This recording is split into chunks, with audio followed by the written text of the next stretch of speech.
What's going on, everybody? Welcome back to my YouTube channel. Now, I want to go over a gold trade that happened today just to really help you to identify how you filter out trading opportunities. Because when we see this Audi candle close, the only thing that we can really anticipate here is that the next candle is going to continue bullish.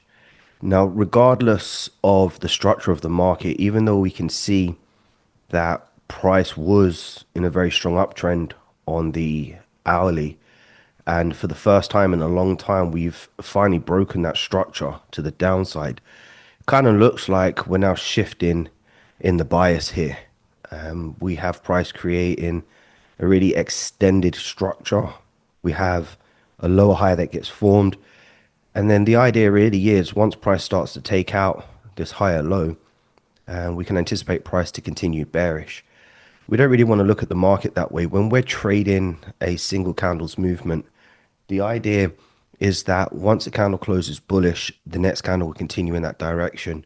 But what we don't want to be doing is we don't want to be trading every single opportunity with the hope that price will continue in that direction without evidence. And one of the ways we can do that is by seeing what happens over here on the entry time frame. In this case, we're using the 1 minute time frame. Now, some subtle things you need to understand is that after this candle closes bullish, it convinces us that the next candle will be bullish. It's a full body close. Sure, we have a small wick projection, but with the momentum and no evidence as to why price can continue down, what we can anticipate in this scenario is that price can trade back to these highs. So we'll use that as a target range when looking for these opportunities. Now, if we head over to the 1 minute time frame here, what you can see is that the 1 minute time frame has been in a very strong uptrend.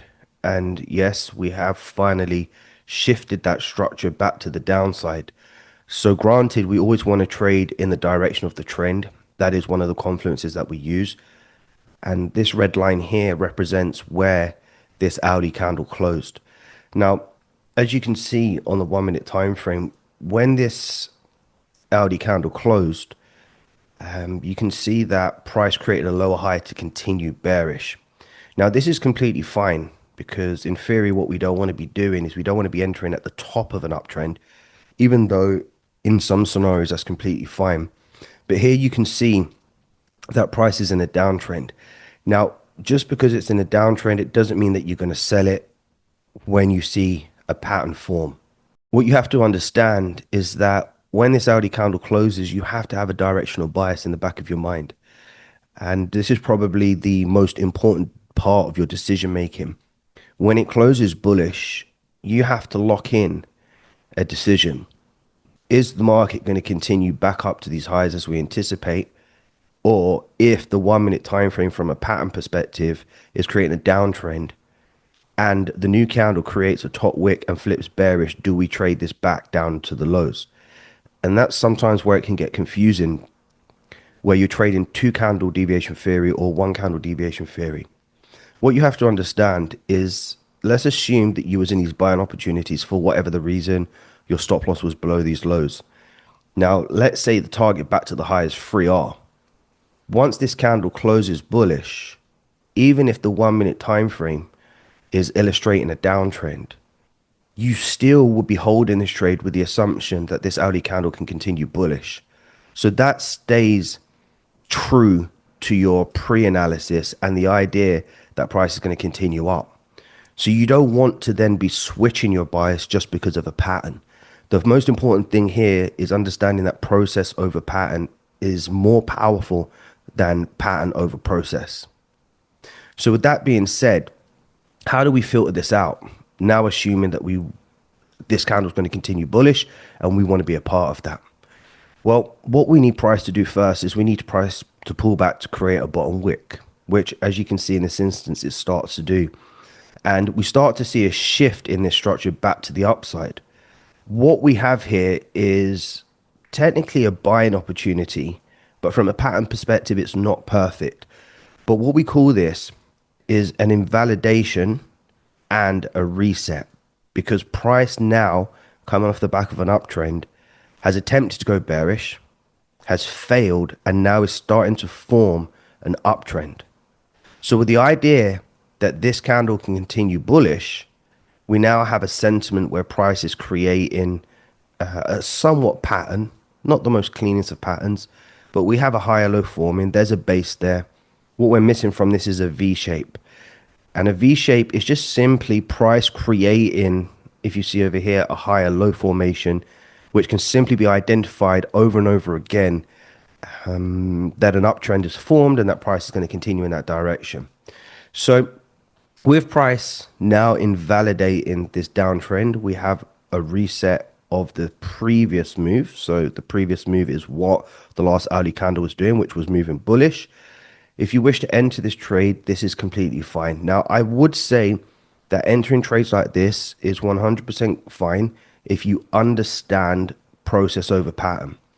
If you're in your early stages of trading the two candle deviation theory method or the one candle deviation theory method, then you want to see cleaner patterns where you can identify them over and over again repeatedly. Okay. In this instance, it's not there. Now, most won't identify this as a process over pattern trade. So obviously you're not looking to trade this. And another filter that you want to be using is the 50% range. So every candle that develops will create a bottom wick or a top wick before continuing the direction. That is just the anatomy of a candle formation. So let's just assume you don't identify this as a tradable opportunity for buys because you're looking for cleaner patterns. We can see price then pull back. Now, once price pulls back, we have evidence here of price failing. So if the market continues to push higher and then we create a nice deviation with a clean pattern, then again, this is a tradable opportunity. In this instance, you can see this didn't happen. Now, price pulls back to the 50% level. And when it gets there, you can see that it peaks it and breaks back through. Once price gets back to this 50% range, guys, this is time to abandon the trade, because you have to understand at this point now, this hourly candle has not only created a top wick and failed to continue bullish, but it also now has created a sustainable bearish candle. And what you don't want to be doing is you don't want to be sitting on the charts for 20, 30, 40 minutes waiting for price to come down while it's established being bearish and then flip back bullish in order for you to get into a trade. The ideal scenario is for price to create a bottom wick, which will be a small to medium range pullback, then create a nice clean pattern and then continue in that direction. And what that shows us is that the bulls are in control of the market. There's sustainability. There's no change in directional bias. And there's a higher chance that price is going to continue back to these highs. So that being said, once you don't have the pattern, after the wick has been formed, price comes back down to or past the 50% range, should I say, then it's time to abandon that trade and look for a better opportunity where you can see the market is truly being sustained in that direction. Now, when we look at the 1 minute time frame, we've got to really understand where price is going. So initially, if we're looking for those buys, which we abandoned, of course, because the market created a peak below that 50% range and there was no sustainable pattern, we have to ask ourselves, where's price going? We know price is coming back to these highs. So that being said, the candle's closed now. We're looking at this new hourly close and we're looking at a new opportunity. Now, once price pushes bullish, the question we have to ask ourselves again is, where is price going? What we can anticipate in this scenario is that price is going to continue bullish. There is nothing to indicate here that price is going to go bearish.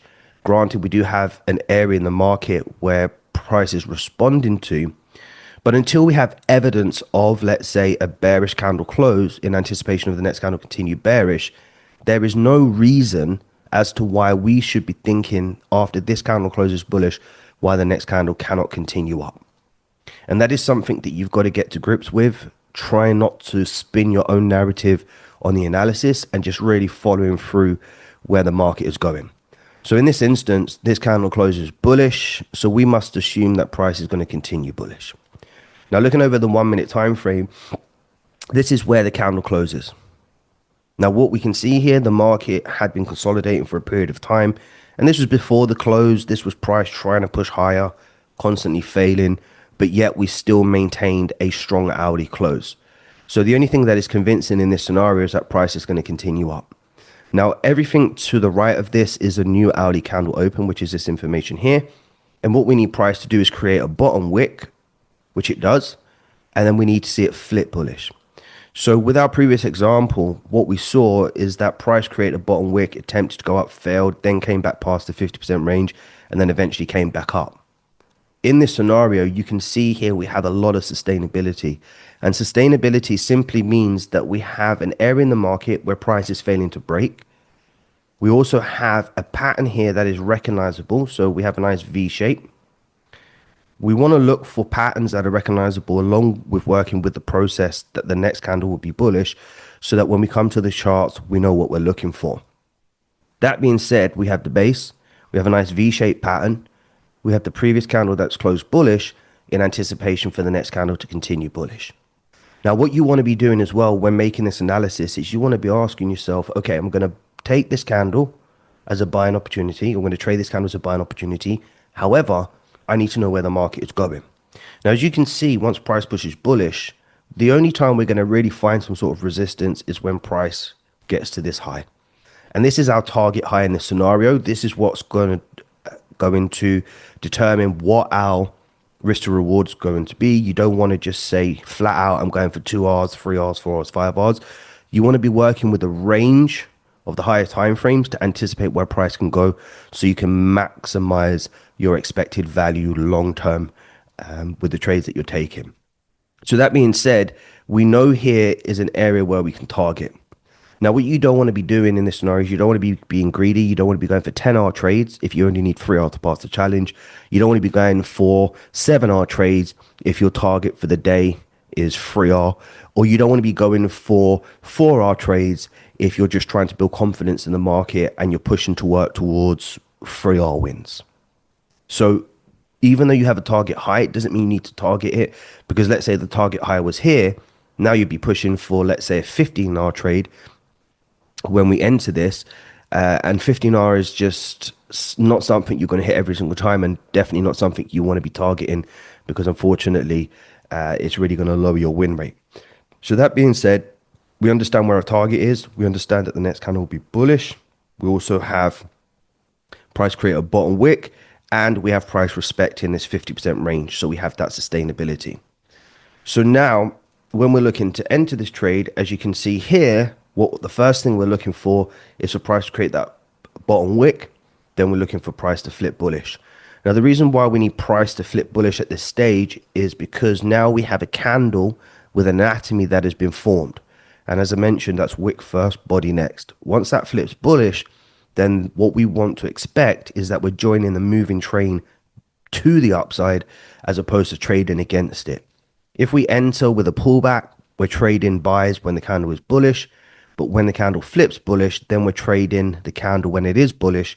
And what we're effectively doing is just taking advantage of the range of that hourly candle, using lower time frame structures to manipulate that range so we can maximize a single candle's movement.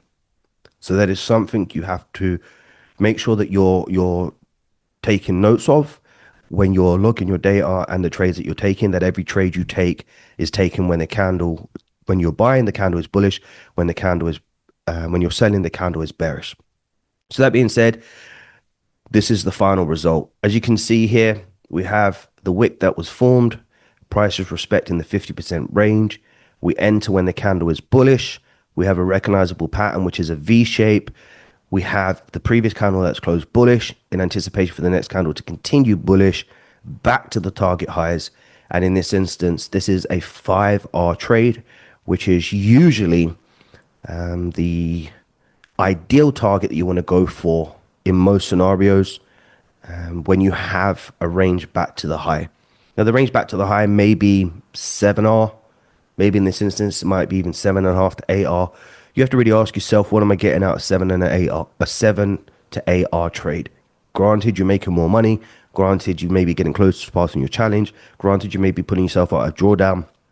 But you want targets that are realistic.